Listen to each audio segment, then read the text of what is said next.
the fuck was that? Was that an awesome 2020 movie? I think it was. I think it was indeed. Welcome to Immediate Review, where we see movies in theaters, even though we can't, so we see them here. Yeah. And we're reviewing them. All right, so no spoilers for this review. I hope if you haven't seen the movie, you haven't looked up anything, just go in blind, just dive in. So we're joined by person A, and we're all just going to give our general vague thoughts. So person A and I have already seen this. So this is PJ's first time. What's up?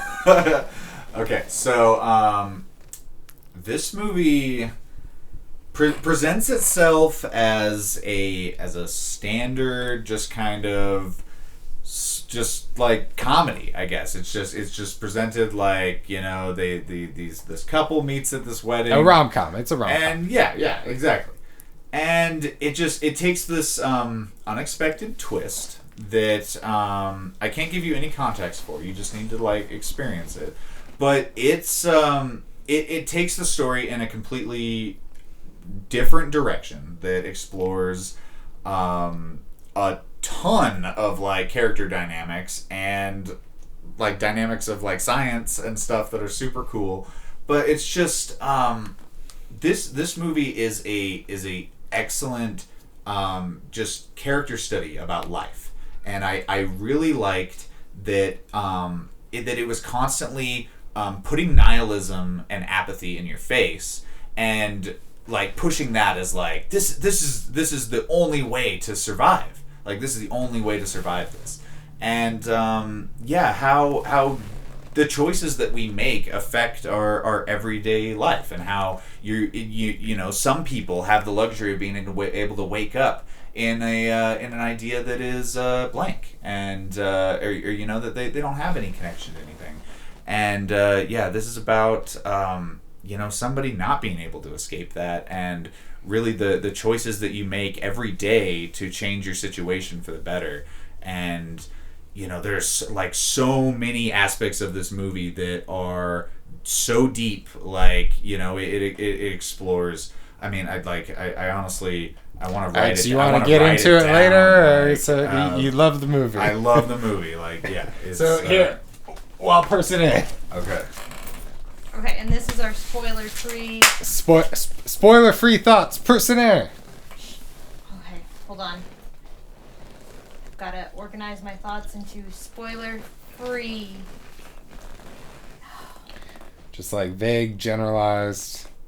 Peter hit on a lot of it. Yeah, this is one of the ones too. One of those films too that when you watch it the second time, so much stuff that seemed kind of off. Yep. The first watch through, you're like, huh, why that? And then like later on in the film, you're like, oh. Yep. But then like when you start it with that knowledge, you're like looking for it, and it's like, oh my god. And there's some stuff that like I didn't even like pay attention to the first time around, and then the second time you watch it, it's like, oh shit, yeah, that's why this, that's why that, like it makes total sense. Like it's very well thought out, like how the setup happens, and then when the twist hits, like how in the dark you are until boom, like you get like a sense of something's not quite right, but you don't know what, and then it is much better the second time. I thought the same thing. Person A, jokes land in a different way. Yeah. Different things are suddenly funny because you know what's coming. Yep. Like, you have context for everything. Yeah. Yeah. Even like seemingly throwaway lines, like in the pool, like suddenly you're like, oh, that's why they say that. Like, haha, clever script writing. And then the whole like very beginning, like 30 seconds makes sense. Because the first time we watched it, I was like, what the fuck is with the first 30 seconds? What is this movie? That's so true. Why is there a goat? I'm confused. Spoiler alert. That's not to say. It's I'm literally just kidding. the first shot in the movie. So, yeah. Any other thoughts for your general? as far as 2020 comedies go, this movie is the GOAT. I see what you did there. Yeah, this was, I was thinking about putting this in the 2020 mystery bag, and I was just like, it's a rom-com. I don't think, we've got enough movies in the bag. Person A and I will watch it. I don't think Peter will dig it. And then, yeah, we watched it, and I was like, oh, Peter and I have to review it now. He's gonna love this movie. And, yeah, it is a great, clever, innovative romantic comedy that's, funny and silly, but smart. And, yeah, so much better on the second viewing. And, may have to make this a November 9th tradition. Yes. Awesome. Every November 9th. And so yeah, so themes that the movie. Wait, so are we gonna be done? Well, I feel like you want to talk spoilers though. I guess yeah, we can just dive right into spoilers. Yeah, we'll mark down below where the non-spoilers are. So yeah, the spoiler alert is that it's a time loop movie, similar to Groundhog Day and Happy Death Day, where these two people have to experience the same day over and over again. And we see how they handle it. I just want to touch into just some of the themes that this movie gets into, and then get into like so we'll start it with just relationships, We'll touch into that. We've got adultery, okay. We've got cheating, okay. We've got one night stands. We've got, isn't that the same thing? They're not. No. Because married. Yep. Yeah. Love triangles. All right, and they explore all of that through this kind of dynamic. Then the next, and like more ones that you wouldn't expect, like choosing to live a life that doesn't matter. Something that I did not expect from an Andy Samberg movie. And not just oh yeah, like life doesn't matter, but like actively choosing to live an existence that has no meaning. Like and is that. Is making that existence beautiful better than potentially living out the rest of your actual existence, and that's a premise that this movie introduces, and it blew me away. Is revenge worth it? I talked about The Last of Us 2. Like that's a theme I'm really focused on right now, and it's like the whole Roy storyline. Like at the end when he's just like, this is the life that I have after this thing happened. Like this like it's a good life to live, right? And it's like yeah, he found meaning in the apathy, in the the nothingness, and the life that didn't matter, and is that a choice that you should make? Should you try to just I thought that's how the movie was going to end. It was just like he was going to just accept it and try to find his ivory. I thought they might just accept it together. Yeah, too, exactly, and they just live their life. And yeah, the last one I think is just seeing the value of life. And they focus on this a lot. Like this is like one of the main focuses of the movie is like, if life exists in this loop, like does it matter? Like does anything matter? And it's like obviously yes. Like they are constantly like have conversations of like to pretending to not care and things like that. Like it's always enforced that they are doing their best to cope with the existence that they're living in, and one person decides that it's safer to just continue to experience this. It's familiar, and essentially you're God. Like you could do anything that you want, and the girl shows that because she literally becomes a fucking like physicist like by the end of it. And because the loop gives the like limitless potential, basically. Like you have unlimited time to practice anything, and they showed that perfectly of how you can retain information through the day, and they learn everybody's name. They learn everything about all the different and it's the people, same, and then they use that information to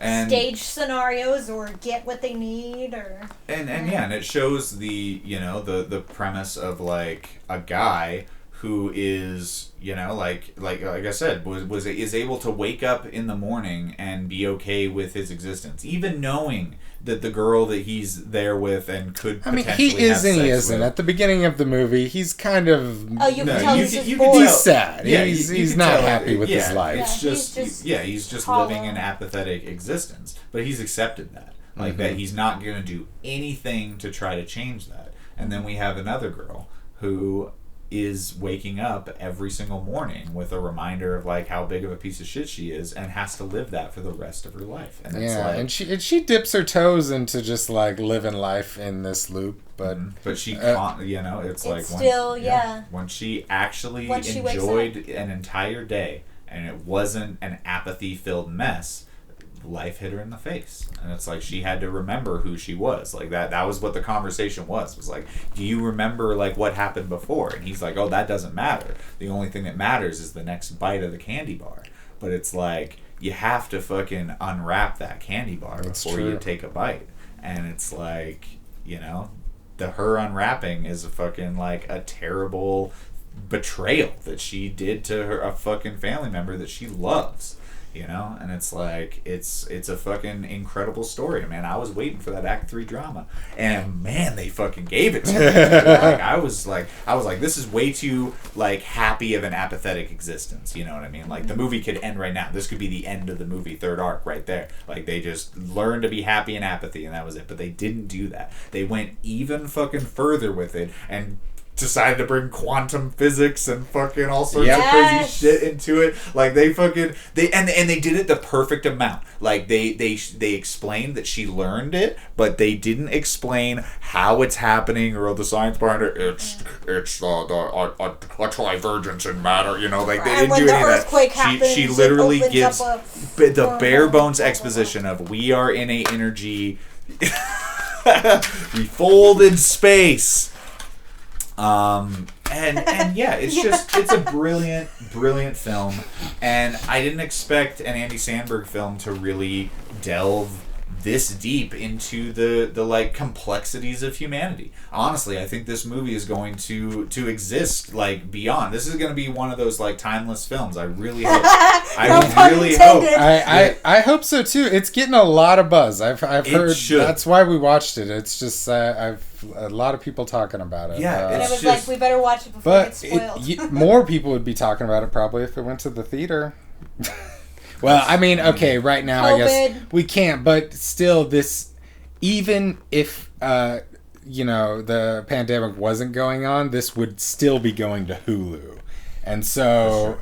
I'm just saying, in a hypothetical situation, it sucks that this didn't get a theater release. No, definitely. But, you know, obviously, duh.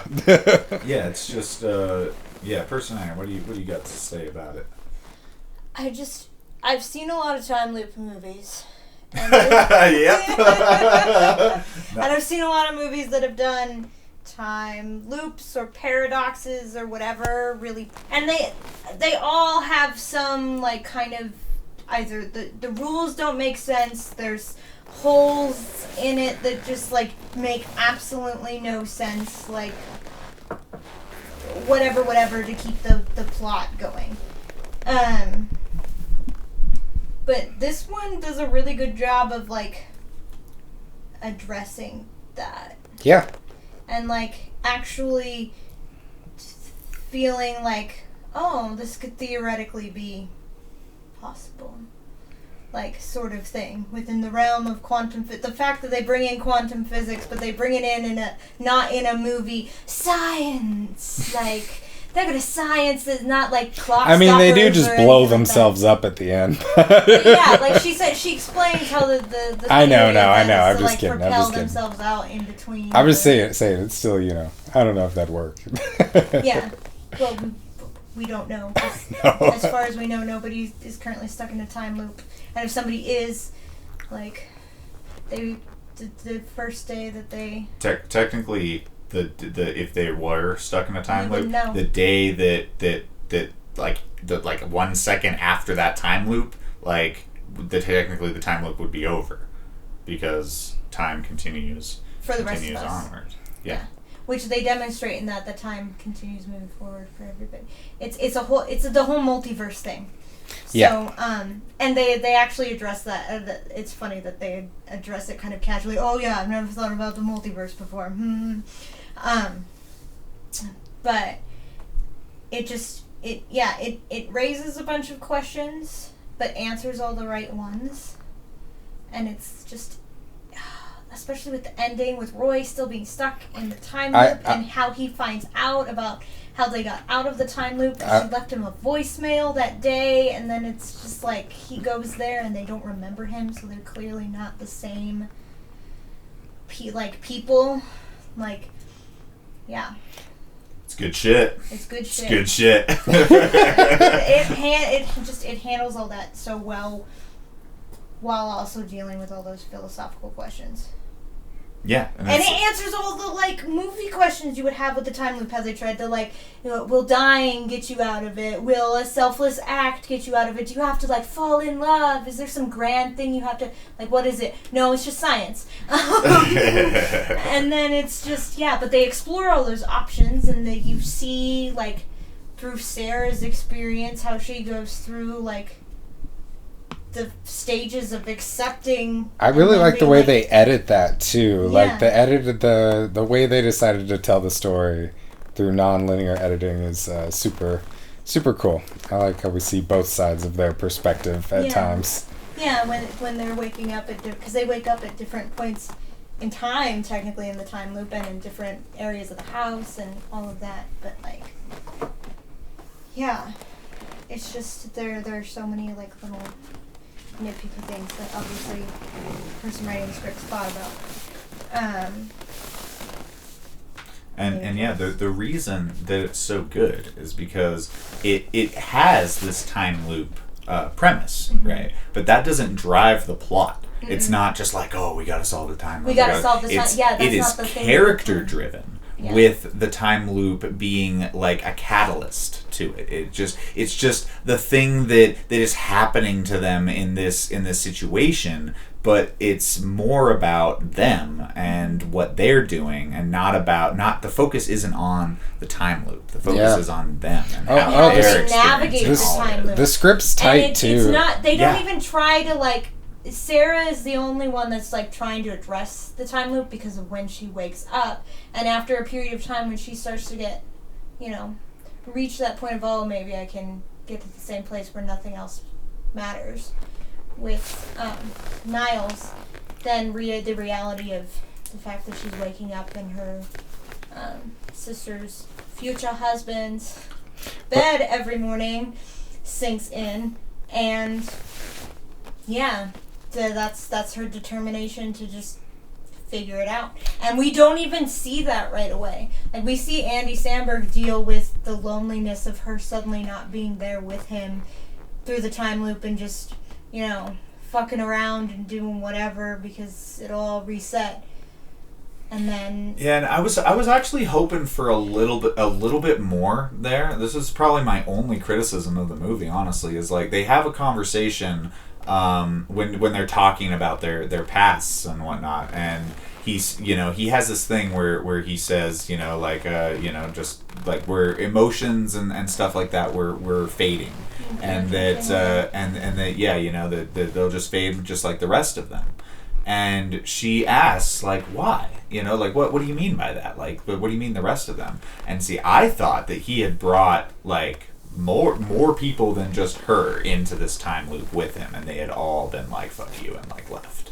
And that was kind of what they were referencing, but they didn't really expand on that at all. Yeah, I mean, what I got you could from that was just it. that like after living the same thing over and over again with other people not being able to retain the experience, that just like any emotions that he was he's basically just emotionally numb. Yeah, and being with her for the first time, like for actually like she having has another that person, retention. like he was feeling things again and struggling with the fact that he cared. That he cared. He cared about someone. That he had feelings. Because he's in full apathy mode in the first scene. Like first 10 minutes, he's in full apathy mode, running through the motions, gonna fuck this chick for the 1,001st time. Yeah, like, and he's whatever. clearly just doing the speech because he wants to have sex with her. Yep. Like all of that. Yeah, that's what he's decided to do that day. Yes, Dakota. I don't remember. But yeah, just this, like you said, the script is super tight, like very, very well written, and yeah, Andy Samberg honestly does really well as a lead. I'm honestly, I agree. Not a huge Andy Samberg fan, but yeah, he did a really good job in this. Believable, like I normally kind of feel like he doesn't give a shit, like as an actor and whatnot, but like he played a character that doesn't give a shit, and it fucking worked really well. And then when he did give a shit, you could see that. Yeah, and it felt like it was close to him somewhat. Yeah. Some of the stuff that he was saying. So I applaud his performance for sure. But yeah, it's a great movie. Go check it out. Yeah, definitely go check it out. All right, guys, we will see you guys next time. Later.